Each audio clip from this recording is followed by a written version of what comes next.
Malika pour organiser ce séminaire aujourd'hui. Et aussi, on remercie aussi Eric Parent, qui est écologiste, et c'est Eric qui est l'acousticien de l'équipe. D'où cette collaboration aujourd'hui avec Eric, moi et Fred, avec toi.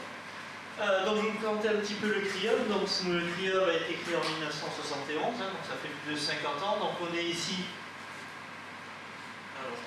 On est ici à Montréal, dans la baie de Punu, donc sur la côte nord de Montréal. Et donc vous avez la photo du CRIOB quasiment actuellement.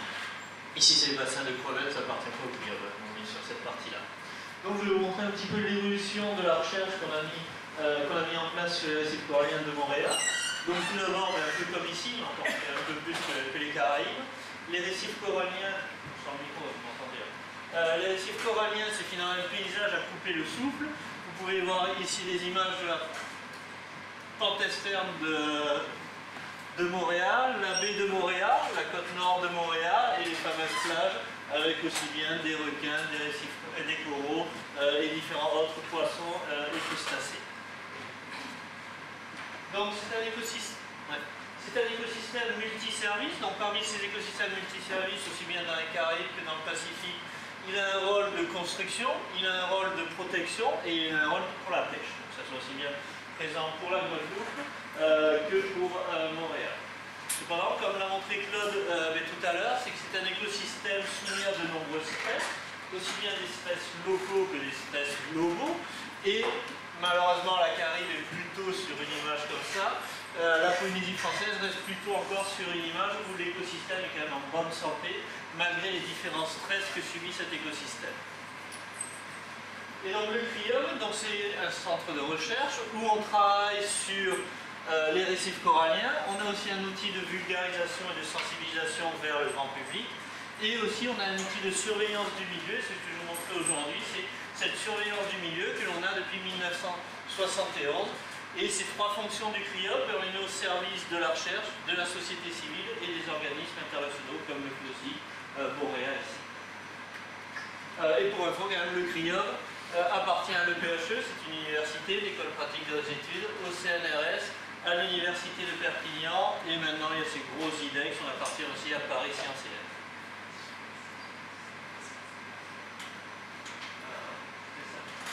Donc l'histoire du CRIOB a commencé en 1971, donc c'était avec le professeur Bernard Salva qui était ici. On louait une maison dans la cocoterie. En 1981, donc on s'est déplacé dans la baie d'Opunu, vous retrouvez le bassin de crevettes ici et les premiers farés du CRIOB.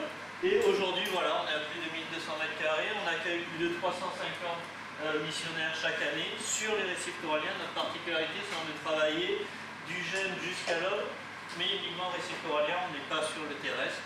On travaille sur le continuum terre-mer, mais on ne travaille pas sur le milieu terrestre, on est vraiment récif corallien. Et donc le CRIOB, c'est un outil de recherche, donc on a différentes facilités, des laboratoires. Parmi ces différentes facilités, on a des infrastructures en milieu contrôlé, où on peut jouer sur la température, la lumière, l'acidification, sur les coraux, les crustacés, les mollusques et les poissons. On a aussi, mais comme l'a montré Claude, des systèmes de pépinières.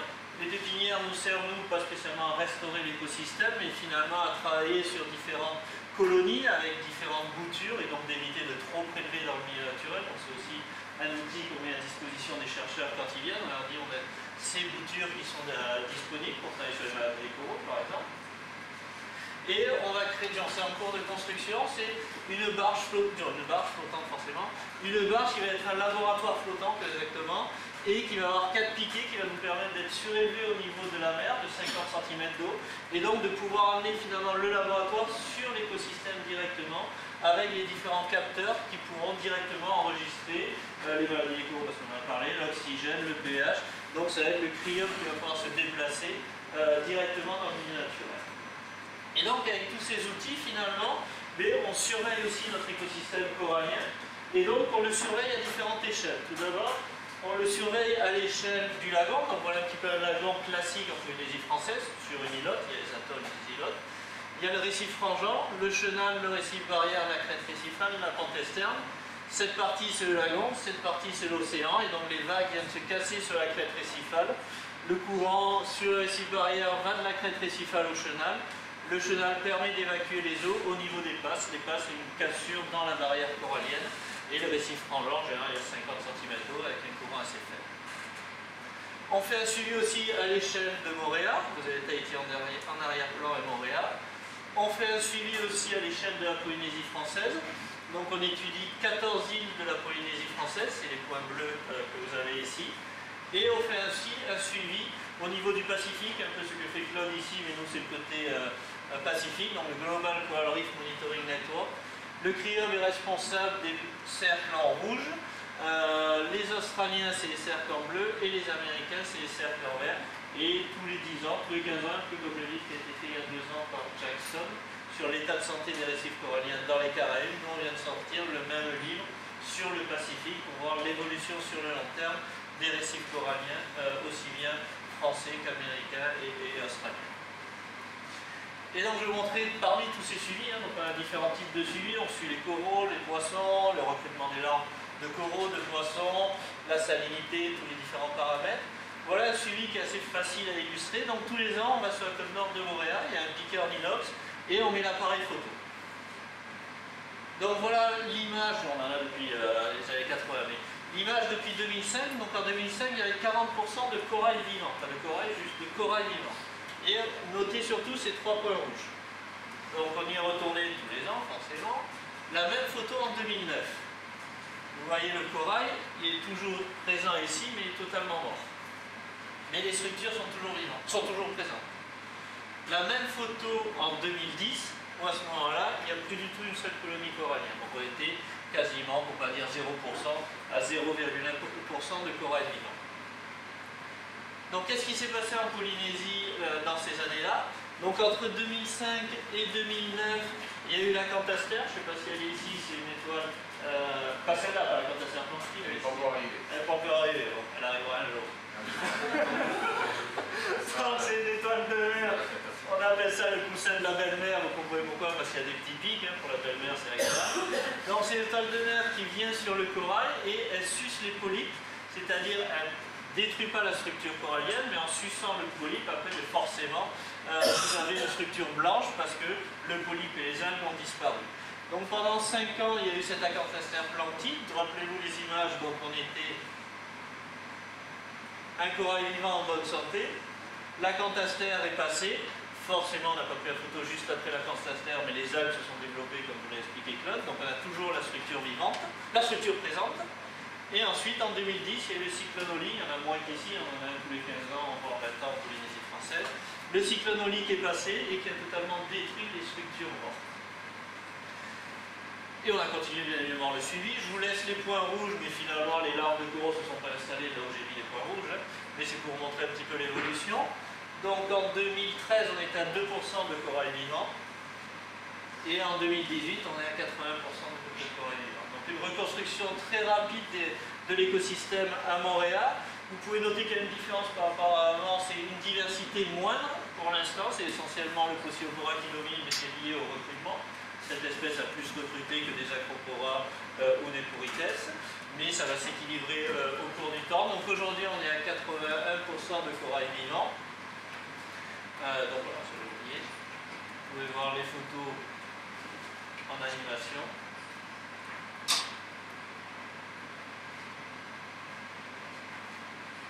Cette évolution. Et donc le CRIOM, donc on a différents suivis depuis 71, on suit ça depuis 1979, où c'est le pourcentage de corail vivant au cours du temps. Là c'est moi qui ai tracé la droite comme ça, mais bon c'est un peu l'évolution. Donc vous voyez que finalement, depuis les 30 dernières années, 3 fois l'écosystème de Moorea était quasiment proche, pas des 0%, mais entre 0 et 10% de corail vivant, et on a de la chance que 3 fois ça a redémarré. Donc quand je dis aux politiques là-bas, c'est bien que ça redémarre, mais il faut quand même croire que ces corails de Moorea seront éternels.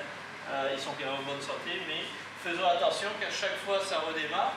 Et là on vient de sortir un papier là, dans diversité et distribution, je le donnerai à Malika, donc peut-être qu'il pourra le diffuser, où on a analysé les communautés de poissons qui expliqueraient pourquoi à chaque fois on a de la chance qu'à Moorea ça redémarre. Et comme le disait Claude, c'est simplement la pêche sur les herbivores, et on a montré que dans les herbivores, il y a les poissons chirurgiens et les poissons perroquets, et que c'est essentiellement les poissons perroquets qui permettent de redémarrer après un phénomène de blanchissement ou l'invasion des Acanthaster ou lié à un cyclone. Donc Hein, la pêche est importante, mais je pense qu'elle est beaucoup moins que dans les Caraïbes.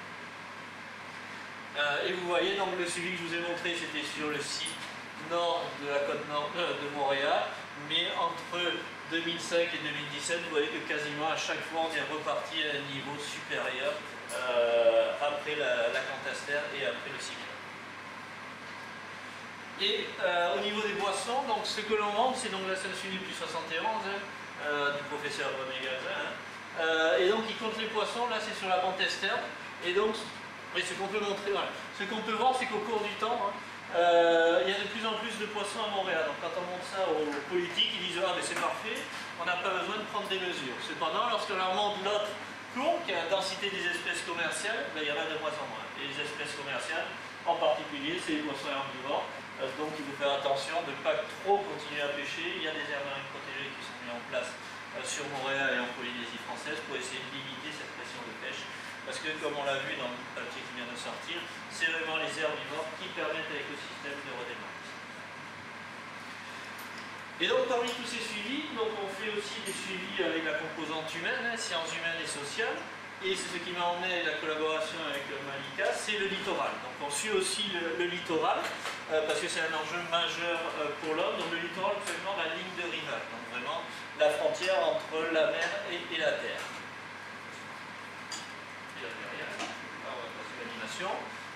Donc, bon, c'est pour les cours. Voilà, la définition du littoral, bien évidemment, elle varie entre le Larousse, des géomorphologues, des biologistes. Et donc pour nous, avec Malika, la ligne de rivage, aussi bien en Guadeloupe que ce qu'on fait aussi à Montréal et après à Mayotte, c'est la frontière entre la terre et la mer.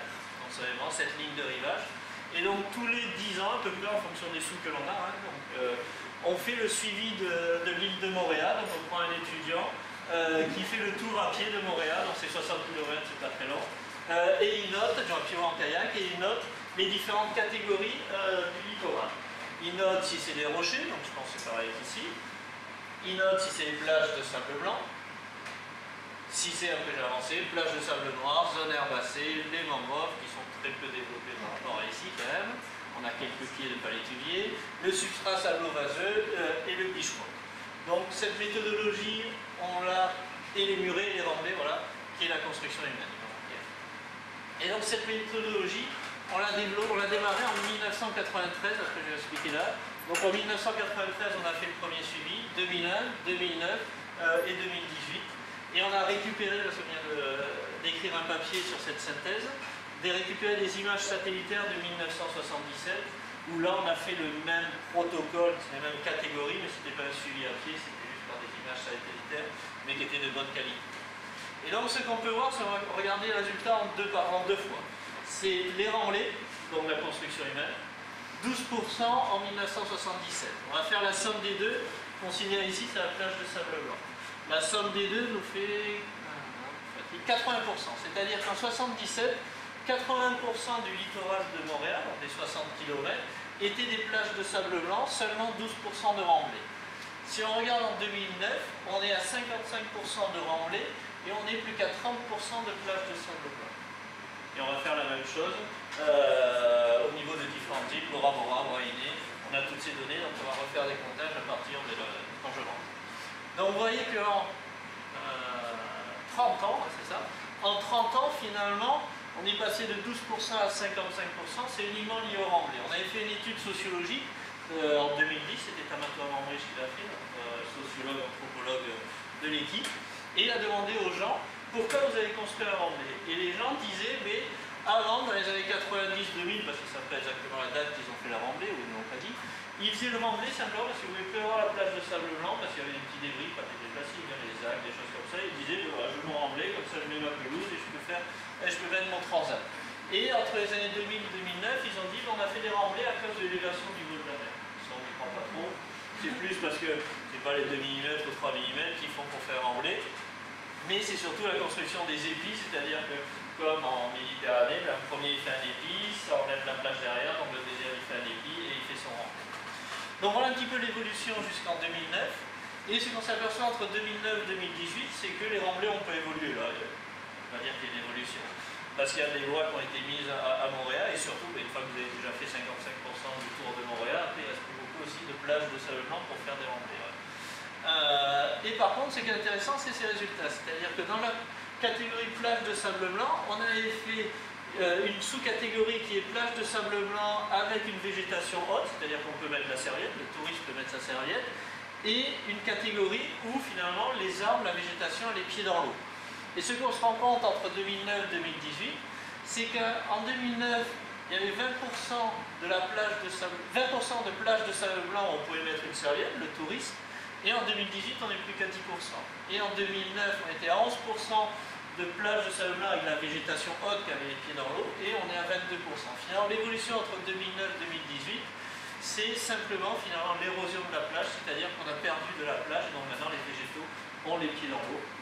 Et donc, Montréal est une ville touristique, mais il n'y a que 10% pour mettre sa serviette autour de Montréal, donc les 10% c'est dans les hôtels essentiellement. Donc voilà un petit peu le style de données que l'on a obtenu, et qui nous a emmené à collaborer avec Malika. Et donc voilà un petit peu la photo en 1977, où vous voyez en jaune, c'est simple, où vous voyez que la carte est dominée essentiellement par le jaune, qui est le sable blanc en 77, et en 2018, c'est plutôt les remblais, la catégorie rouge.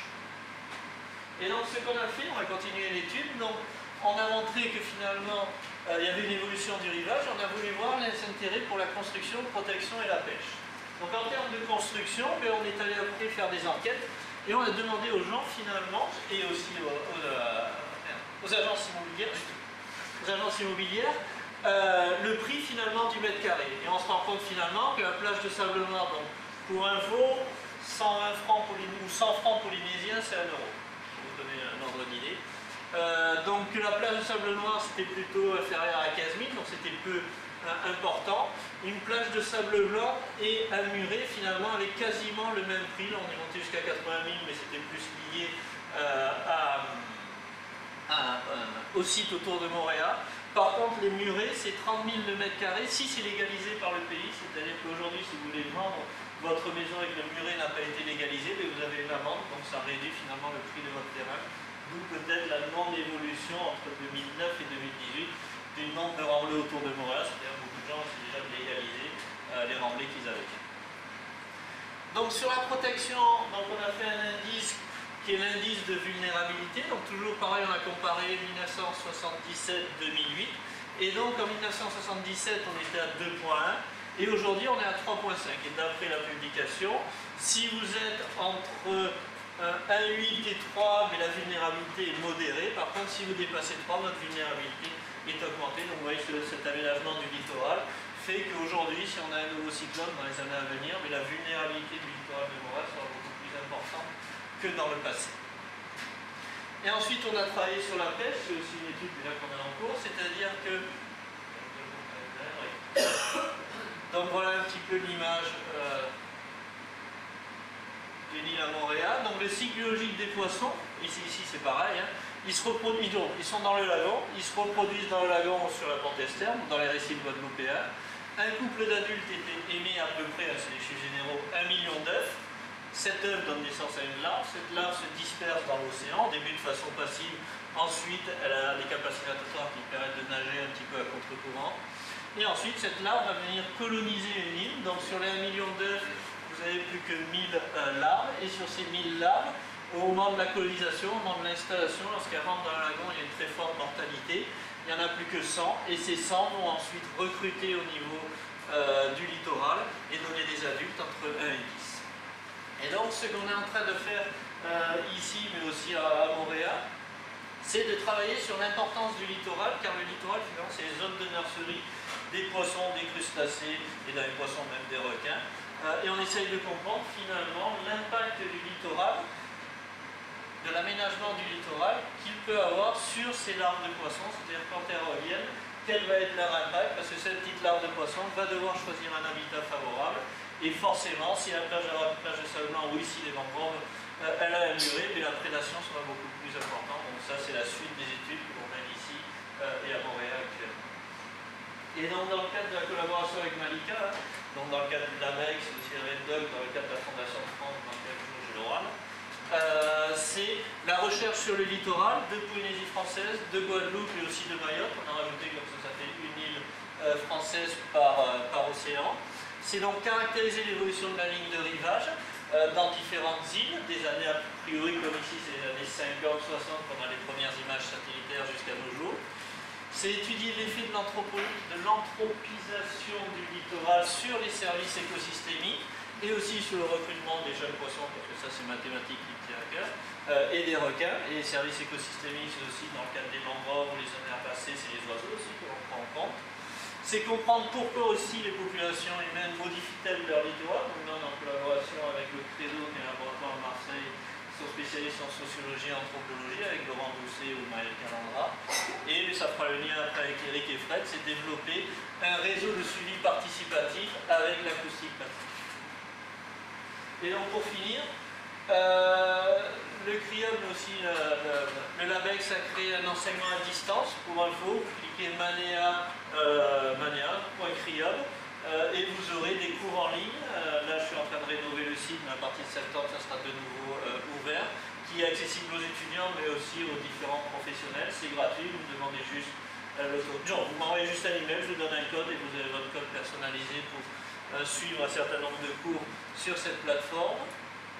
Et voilà, je vous remercie de votre attention avec cette image qui est la construction d'un phare de la nature au niveau du CRIOB pour sensibiliser encore plus le grand public et les enfants à la biodiversité.